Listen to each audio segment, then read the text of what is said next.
You can imagine spending hours on a plane from US to India, India to Bhutan, then being shuttled in taxis to the India-Bhutan border, to sit in another taxi, being taken to the India-Nepal border, then having to cross over into Nepal illegally with the help of agents, and then get held by the Nepali policemen. These deportees are now stuck in the geopolitical circus. My name is Tanay Gokhale. I'm a community reporter for India Currents, and I cover the community, which means pretty much everything that has to do with the Indian American diaspora.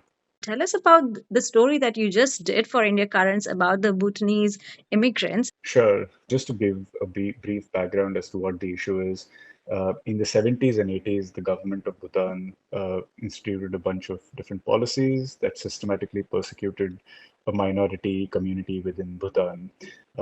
This minority community was the Nepali Hindu community. So slowly but surely, they were sort of pushed out of Bhutan, not by choice, and they migrated all the way to Nepal, where the Nepalese government set up refugee camps for them, and they stayed there till from say the late 1980s to early 2000s. That's when the US government and a few other European countries decided that, hold on, we can resettle these refugees. 85,000 Bhutanese refugees moved from Nepal to the US between 2007 and 2015. Some of these refugees started getting calls from ICE saying your deportation is going to happen. Others were picked up outside their court hearings. Some Mhm. others were picked up from their homes. At least 60 Bhutanese refugees have been detained, and at least 12 have been deported.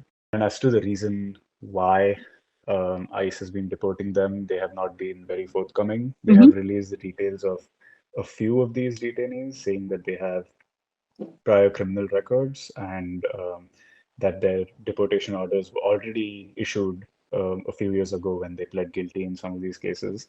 And in other cases, there has been no clarification. The Asian Law Caucus is handling the legal side of it. Mhm. And I spoke to someone from their legal team, and they said basically that the patterns that you're seeing here of ICE behavior Mhm. and the lack of accountability from ICE are pretty alarming. Of the 12 people who have definitely been deported, Mhm. we only know the whereabouts of four.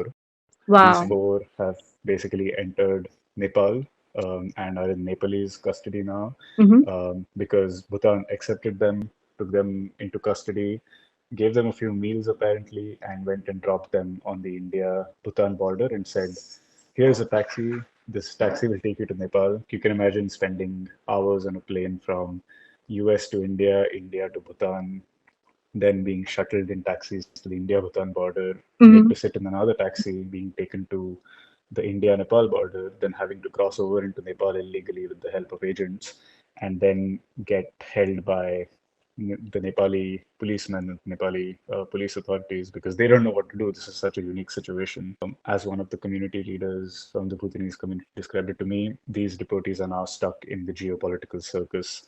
The role of India in this entire issue. India is a major geopolitical player in South Asia.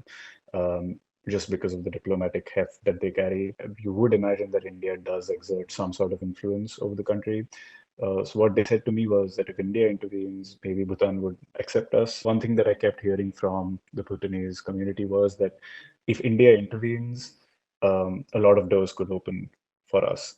In the next few weeks, we really want to sort of get at how the Indian American diaspora is being impacted by these new policies that the Mhm. Trump administration is introducing. Please, please, please reach out if you think there might be a story that needs to be shared with the world that we might be able to get out to a larger audience that needs attention. That will be really helpful because journalists are only as good as our sources, Mhm. and our readers sometimes are our best sources. So yeah, feel free to drop a line, and we'll definitely get back to you.